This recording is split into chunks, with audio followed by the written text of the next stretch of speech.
I love that in the book you talk about all of these influences that you've had over the years, Maya Angelou and Langston Hughes and Nikki Giovanni. So tell me like what it's like to be able to stand on stage like you will tonight and sort of impart wisdom that you've learned from these other people too. Well, it's incredibly rewarding. It's an amazing blessing to be at the Harold Washington Library.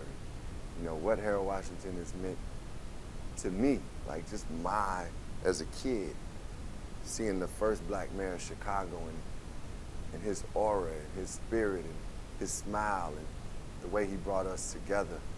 To be in that space and to be like expressing a book that's about and talking about a book and having a conversation about bringing health and wellness to our communities, which to me is truly a revolutionary act. It's truly something that you do to build up your community, because you're actually building yourself up, and within that you're able to build others up just by osmosis, by example. So to be up on stage and to be discussing those things and knowing that the Nikki Giovanni's and Dr. Maya Angelou and James Baldwin and all these great writers and leaders, I discuss them, but we also like are sharing some of their wisdom, and just it's amazing for me to have a book like this. I read their work and never knew that I would write books. So it's almost like, man, you never know until you know the capacity that you have to, and the infinite capacity you have to do things that you envision and dream of. Where do you think Chicago youth should start in their self-care journeys and taking care of themselves and learning how to love themselves? Because clearly through this book, it was a journey for you where seeds were planted and you didn't fully understand how that was going to take shape for you or manifest in your life until later on sometimes. So if somebody's 15 years old now and they're hearing these ideas for the first time, like where do you start to absorb and like what should you start with? I think what would be really helpful and beneficial for our youth to start with is like developing a spiritual wellness. And that spiritual wellness means like, okay, there's a higher power that created all mankind. It doesn't have to be religious, because we know religion has separated a lot of people because man has instilled what they want into religion. But spirituality is actually acknowledging the higher power that is in you, that created the heavens and earth, but also is in other individuals. Having a spirituality will give you, that first step will give you like accountability, it will give you like the fire, it will give you purpose. Like one of the things that mattered most to me was like, and still does, not just, was that I was doing what God put me on this planet to do. And every young person, adult, we have to recognize that we are here for a reason. There's only one you on the planet, and you have a purpose. God said, hey, this person needs to be here, and you came. And now it's like what, in developing that purpose, you also, and evolving in that purpose, you also continue to build spiritually. That's where I would start. I think another way is just also taking some time to yourself in the morning to develop that. Like whether it's like 3 minutes, 5, in the morning, just saying your prayers, thanking God for the day, maybe a mantra or a scripture that you want to use to reinforce what your intentions are for the day and who you are. And then, if you can create enough time, because I believe in it, and this is something that discipline is very important in the practice of being well and taking care of yourself. I create enough time where I also have time to like do my quick workout, do a workout and move around. That taking care of your body is another step. And all these things don't cost you. Some people ask me on their journey to wellness, man, well, I don't have a chef. I I didn't start what I was doing with a chef. Me adding water to my diet is not going to cost me a lot, you know, or removing certain things, like whether it's white sugars or things that just are detrimental to our health. So some of those things, they won't cost you $1. Taking time to meditate and focus on those things, that even workouts, you don't always have to use weights, won't cost you. I think we can start with spirituality and some physical activity for young people that could be beneficial. And then I don't want to stop there. I want them to, you know, pay attention to foods, because foods affect our emotional well-being too. Not only physical and how we look, but they affect our emotional well-being. So those are the top three I would go into. I love it. How did you navigate, and you do talk a little bit about this in the book, culturally from you clearly love your family so much. Yes. And you love the food that you grew up on. Yes. But then there was this shift where you started eating cleaner, you know, more plants, you took pork out of your diet. How was that for you to navigate with your family when you started saying, like, I'm not going to eat this food that I know you made with love, yes, and that I love too, but like it's not serving me anymore? I imagine that's a hard conversation to have. That's a hard conversation, and the way you just described it is the truth of it. It's like the foods that my mother and grandmother were cooking they were done with love. So it's like I'm not rejecting their love, but I'm just loving myself enough to say, well, this is a choice I made for myself, so that's not what I am going to do. I know y'all did it with love, but unfortunately, at this point in my life, this is not what I do. So it's not personal. My love for you is still there. Like, you my mother, you my grandmother. I want to receive whatever love y'all have for me, and I'm going to give to you. But this is a way of me taking care of myself, and I've made that choice, and I believe in this choice, and this is how I live. And it takes time for your loved ones to understand that you are serious about it. People will joke about it. People will tease you about it. People will, like, bring foods that they know, or just, you know, you just said you're not eating. But if you decide you want to eat it, there's some greens right here. But I just said I'm not eating greens with meat in them, so I'm not going to eat them. So that, you just gotta, it takes some discipline, some strength and boundaries. You know, boundaries, having boundaries even for loved ones, especially for loved ones, is very important. Like in self-love and taking care of self. That, we can't mistake that for not loving somebody because you say, I'm gonna take care of myself. Like, I don't mistake that for selfishness, because I'm like, yo, I'm gonna wake up this morning and start doing the things I need to do for myself. That doesn't mean that I'm not going to be there for my daughter or be there for my mother and my family. That doesn't mean I'm not gonna be there for my partner. But if I don't have a full me, then I can't even give what I need to give to those people I care about, and to the work that I do, or to the community. Like, so, you know, I talk about it in the book as no activism without self-activism. So it does start with you. And I think, you know, even when your family may feel some offense to it, you still got it. I mean, you're doing it for the, it's not like, you know, you sitting over there saying, man, you're doing something positive for yourself. So that deserves boundaries. It is lovely to see, like, how your family started to come around it too. Like when you talk about your mom making changes for herself and stuff, like it's a beautiful thing that it's like maybe original feelings about it like shifted because you were so healthy. No, I mean, once my mother saw that this was who I am, she loved me. When you love people, you gotta love your child, your mother, your family. You love them unconditionally, you know. And me deciding to do this for my life, she really started to see it as something positive too. Though she might not have changed at that time in her life, or she still recognized, man, my son really cares about this, something that he believes in. So she eventually supported me in that and worked on her getting to being able to cook vegetarian, and she, you know, started off not that great at it, but as she learned what she needed to do to make it just as good as the greens that she normally cooked, she was able to get there.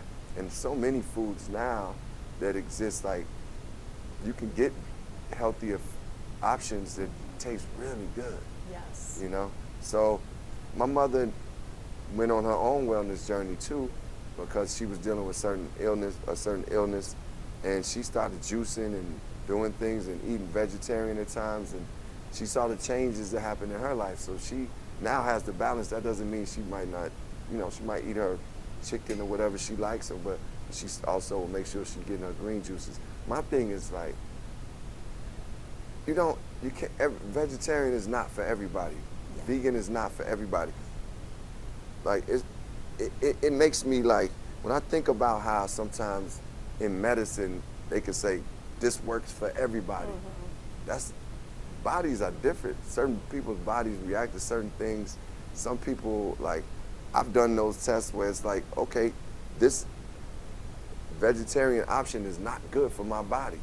So this journey is not about like, hey, you gotta be a vegetarian to be healthy. You gotta work out 10 times a week to be healthy. You gotta go somewhere in the mountains to meditate to get your mind together. It's about like, okay, what steps can you take for your life that will be conscious steps towards your being better, being greater, being healthier, and being in tune with that enough to know like, okay, I'm clear that when I stop eating these foods, I actually feel better. Let me acknowledge that. Even if I say I'm gonna go back and eat this, a few times a week, I can acknowledge that, I actually feel better not eating that. Yeah. And I think it's just, to me, what I wanted to share in this book and in conversations is like, this is your quest. I didn't write this book about me to be like, this is about me, this is my life story. This is like, these are some of the things I've done. These are some of the people I've learned from. These are some of the recipes. These are some of the smoothies. These are some of the workouts. What can you pick up from this that will improve your life? I think that came across, especially because it's clear that these changes weren't made overnight. So it feels more like, okay, you've learned as you've gone. I'm so curious how doing all of these things for yourself has changed or affected the way that you are in partnership and in like romantic relationships. Well, I think doing these things for myself has changed the way I am in every aspect of my life. For sure, like, I noticed how great of an artist I have become because of the clarity that I had. So, excuse me, me doing these things for myself has made me a better partner, just from the standpoint of, if I hadn't been to therapy, I would be repeating some of the same things I've done in life before and in relationships. If I hadn't done therapy, and continued, then I would be stuck where I was for years. If I hadn't been like taking care of my diet and like being aware of the foods and really giving myself that self-love, I wouldn't be able to love someone in the way that I truly can, because I just wouldn't be my truest self. I've been able to be my truest self because of the components of taking care of my body by eating well and working out, taking care of my mind by giving the meditation and being mindful, taking care of my spirit and soul by my spirituality and building and learning from that and never stopping seeking the higher power. So, like, with spiritual wellness, you can't be in a relationship, a romantic relationship, and be like spiritually sound and be acting a fool. You know what I'm saying? It's just like These two things just don't go together. They ain't gonna go together. If you really like, and that don't mean you could like have temptations and different things that human beings go through, but that's why you got the spiritual wellness there. So you can go to what you know the foundation and the truth is, because it's truth. And when spiritual scriptures tell you like, I know the plans I have to prosper you and not to harm you, plans to give you a hope and a future, that's the truth. And if you live in that truth, then you will apply that and work from that space. And when you veer off, you can always go back to the truth. It's like coming back home to Chicago is like coming home to a truth for me. And going to those scriptures or mantras that I adhere to, it's like, oh, it reminds me of the truth that I want to live by, that I am living by. So when I do fall off or stray away, I know how to get back to. And that's what all this is about. I feel like what you just said made me think of, the title of the book, And Then We Rise. I wanted to ask you, like, what has come before the moments of rising for you in your life? And I'm wondering if, like, that scripture, that idea of being, on this path of the higher path is sort of, does it allow you to let go of things that are not meant for you quicker? Like, I'm just thinking of these moments that are really hard. So I've had moments where I've lost loved ones. I had moments where I didn't know, like, how I was gonna make it in life, like, in career-wise. Like, I'm on my third album trying to figure out, like, okay, well, is this record label gonna still keep me? Am I gonna keep my job? Is what it is, essentially. I've had moments where I've been through, like, heartbreak. And I think, those moments, as I continued to build myself up through these ways of spirituality and loving myself, but the loving myself wasn't always there. So these moments, these difficult moments, like specifically, like even in the breakup, really made me seek out, what am I doing wrong? What is, like, why am I repeating the same thing? So that made me go on a quest to figure out how to love myself more. And yeah, it did come with some self-help books, some, like some talking. That's when I started talking to a therapist. Yeah. It came with, like, me doing things that would, like, benefit me, and me developing a confidence and a faith in myself. But it was like me working from these different places, and because I was down. One of the things that I feel like I want to say, that I want to share, is that because I was down, I didn't just go out drinking, because that was the thing, that alcoholism has been in my family. And I could see where that could be a downhill slope for me if, like, I'm going through troubled times and I want to just go drink. What I was able to do was just, because of me starting to take care of myself and diet, was able to say, okay, I'm in a dark place. What things can I do, God, to get me out of this? And that was like building myself up, building my self-belief up, my self-love.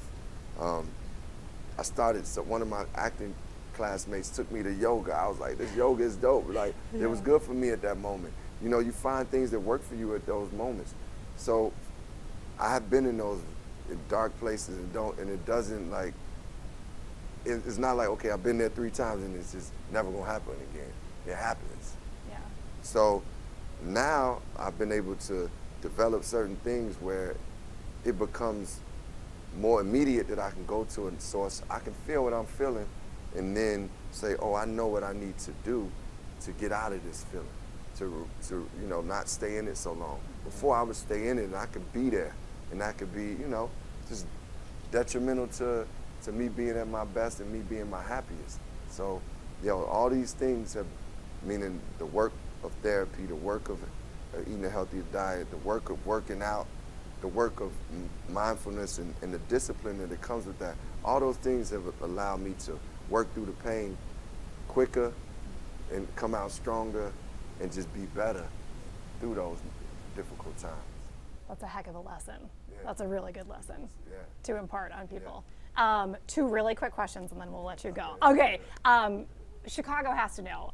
Obviously, a lot has been made about your new relationship, or at least new to the public-ish relationship with Jennifer. What is so special about that that relationship, that partnership, in this time in your life? And I imagine the Chicago bond is just like something special. I am proud to say that this person is from Chicago, and that's something real cool. Like, that haven't been able to say in a long time. Yeah. Yeah. But along with being from Chicago, she's a very powerful, beautiful, like warm, very good-hearted, gifted, and loving and caring, considerate person. And those values mean something to me in life. Not just with somebody that I would choose to be a partner, but also just people that I surround myself with. And, you know, I think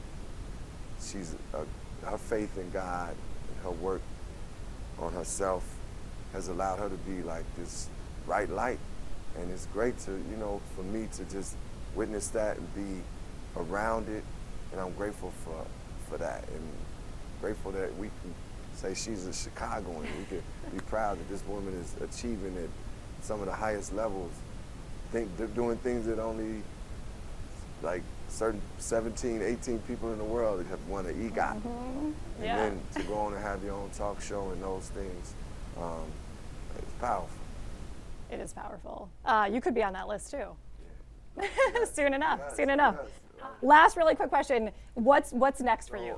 I've been working on a new album that I'm very, very excited about with a legendary producer named Pete Rock. Pete Rock he had a group called Pete Rock and CL Smooth, and they reminisce over you and straighten it out. And he was like it was only like 3 or 4 producers that were hip hop golden producers in an era, and Pete Rock is one, but he's timeless.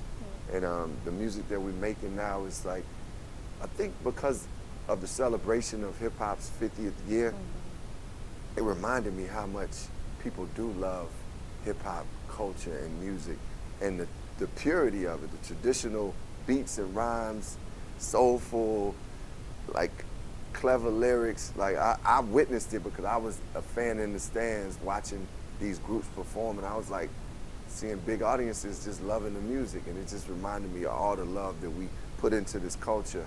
And I think in this new album, it's coming out in that way. Like, and I'm very excited about it. I believe we should be hitting a spring release, like, you know, like I believe like late April, early May is where I would love for it to be released as far as the whole project.